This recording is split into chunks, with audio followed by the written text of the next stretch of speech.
Josh, the next big financial collapse will not start in America, but rather start outside.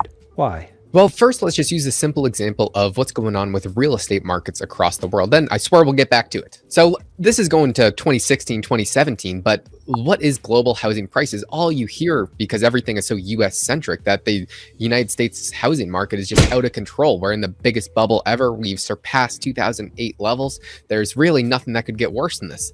But if you look down here, the US is a small comparison. It doesn't even seem to be in a bubble. If you look at Canada, Britain, Australia, New Zealand, I mean, they are many folds higher real estate markets than us. So then let's just kind of go into what's actually happening in those markets. And a lot of those markets in Australia, Canada, New Zealand, they're down as much as double digits in the past few months, which is pretty significant, and double-digit percentages, that is. And why is that? Because across the world, everyone is having to raise rates. But unlike the US, where you can just get a 30-year mortgage, almost nowhere in the world can you get a long-term 30-year fixed rate debt. And that is key, because we can see that variable rate mortgages across the world are out of this world compared to US, because you simply can't get fixed rate anywhere else. So if you look at, Australian real estate prices, and if interest rates even go up just by 1, 2, 3, 4% on their mortgages, they are going to have a catastrophic damage to their entire economy. Yeah. So let me ask just a follow-up question on this regard too. I don't know if Australia's the best example here, but an example nonetheless. If you have the Fed continue to tighten, so a announcement of either a 75 basis point or either a full 100 basis or full point increase coming down the pike later this week. But here's my thinking.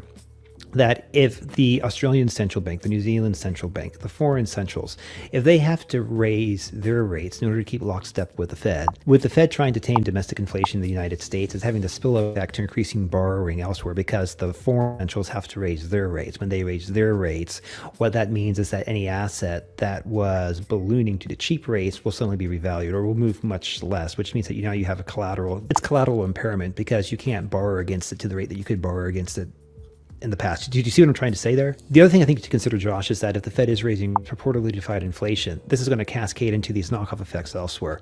For example, so if the Australian central bank has to match the Fed's rates in order to defend the Aussie dollar exchange rate at least to the USD, then that also means that the borrowing costs for real estate, which might be one of the key things that's propping up the Australian market, as many other markets, are also going to increase. If rates increase, then that means people won't be capped what they can pay on a per monthly basis, but what they'll actually be able to spend on a home will go down, because more of the interest, or more of the monthly payment will be allocated towards interest versus principal. In that particular situation, then if assets aren't moving as quick, or you start to see deflation in assets, then you might also run into a collateral impairment problem. Or if impairment's too strong a word, you run into the issue of the collateral real estate in this case being propped up with very low rates, so it looks bigger, suddenly not being able to maintain the multiple, or not the multiple, or it would be cap rate, but the higher interest rates, real estate, at least on the residential side, will sell for less. If this is selling for less, then that means if these assets have already been pledged as collateral, suddenly you're facing impairments, you've got an issue. Now, if it goes down just a bit, so be it. That's probably built into the model. But if you see a serious collapse or an ongoing collapse, then I kind of wonder if you're going to have a collateral issue, with the collateral being real estate deflating, because people can no longer borrow to the obscene levels they could borrow to jack up the prices and cause the inflation.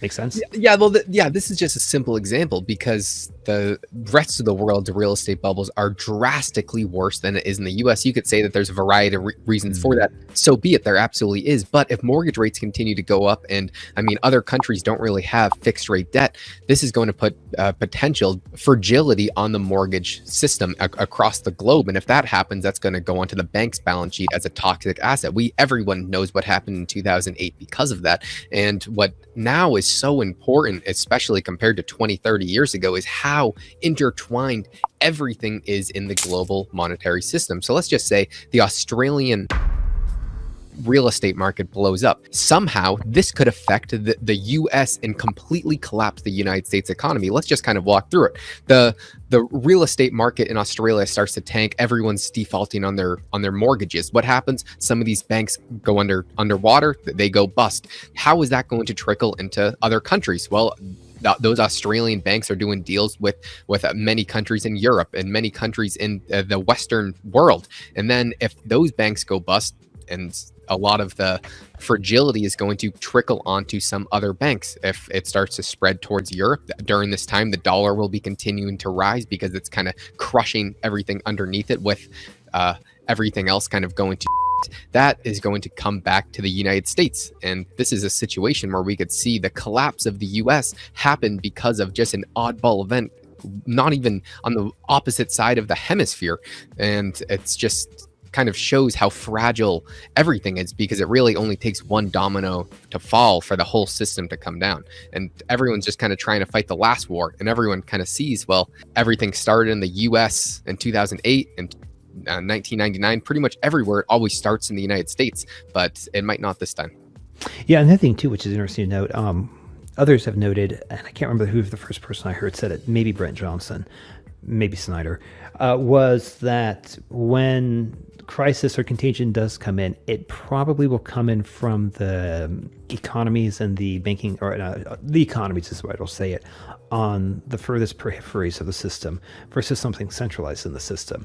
Now, I would say the notable exception to that would be if there's some bank in Europe that blows up, let's say a bad derivative bet on energy, and energy goes no bid, or you have geopolitical issues that screw with the energy system over there.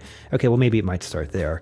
But setting that aside, because that's a wild card, it's very easy too, because a lot of these other countries that have wildly inflated real estate markets, they really can't afford to have their real estate markets go down. So what does that mean? They can't afford for their interest rates to go up too much. And if they can't afford for their interest rates to go up, they can't fight currency debasement, and therefore their currency is going to start to collapse. And under that circumstance, the dollar is inevitably going to be rising, which is putting a lot of pressure everywhere, which is going to have the exact same effect as if nothing went wrong anyway. Yeah. So it seems like the dollar is real. I mean, the more I think about it, the more Brent Johnson's milkshake theory, it just seems like it's getting worse and worse for everyone across the globe. And eventually it will come back to bite the US in its ass.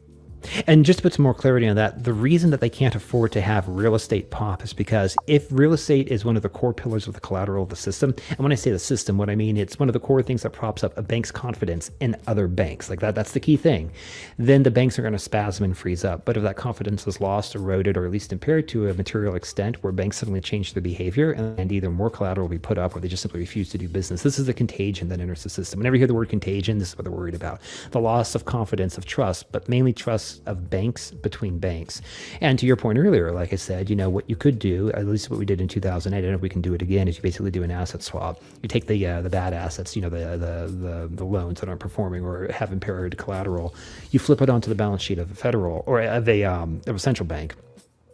And then there's some sort of asset that's given back. Yeah, but how would that happen if it's happening on a worldwide scale? The only way is if there was maybe a certain central base currency that was worldwide, that was like a IMF SDR that could provide a magical solution and give unlimited loans to anyone in sight.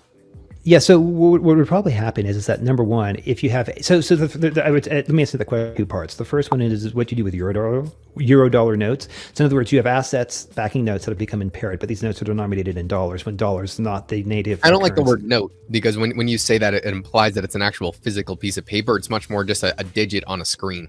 Oh, okay. Imagine you're a bank. Let's say you're an Aussie bank. And for whatever reason, you've done a loan in dollars secured by some, office building or whatever. Even though you have the Aussie dollar, the original loan was denominated in USD, meaning USD has to be sourced to pay it back. So the first thing that might happen is, and this is what happened when you had the crisis, what was it, 08 or 09, in Czech, I think it was in Czech Republic. In the Czech Republic, what happened was the government unilaterally came in and said, any loan that's denominated in euro or Swiss franc or whatever is now going to be denominated in the local currency. So that's the government just stepping in and saying, listen, we're flipping around this euro dollar concept to whatever the local currency is. So that's the first step. The second step is that once you have it denominated in the local currency, you can then use the local central bank to do an asset swap on their side. Now, to your point, Josh, it has to be done on a country-by-country level, and the country itself has to have the will to essentially override the system and say, well, look, I know, bank, you were promised to be paid, this loan is going to be paid back in dollars. Tough luck. It's being paid back in Aussie dollars, it's being paid back in yen, it's being paid back in whatever. Oh, and this is the exchange rate that we're going to give you, and that's going to be the end of the discussion.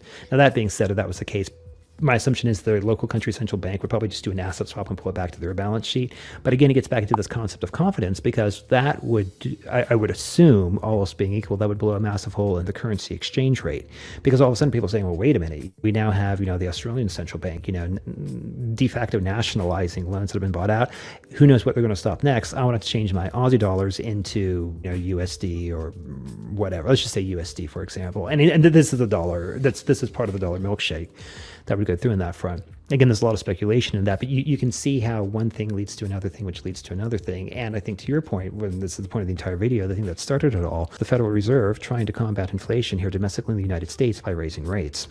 Yeah, and this is how the collapse of the US could happen outside the US, and it would happen because the dollar is too strong and no one can afford to pay back any of its dollar-denominated debt anymore. Lastly, Josh, and in brief, you could also say this is a flavor of Triffin's dilemma playing out right here, because you have a US dollar that's trying to serve two masters. We want low inflation here in the United States, but at the time the world demands more dollars because more dollars are needed to service the liquidity issues for the rest of the world.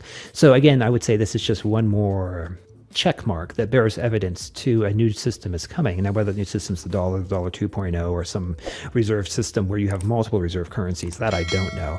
But again, this is clear evidence of the last spasms of a failing system.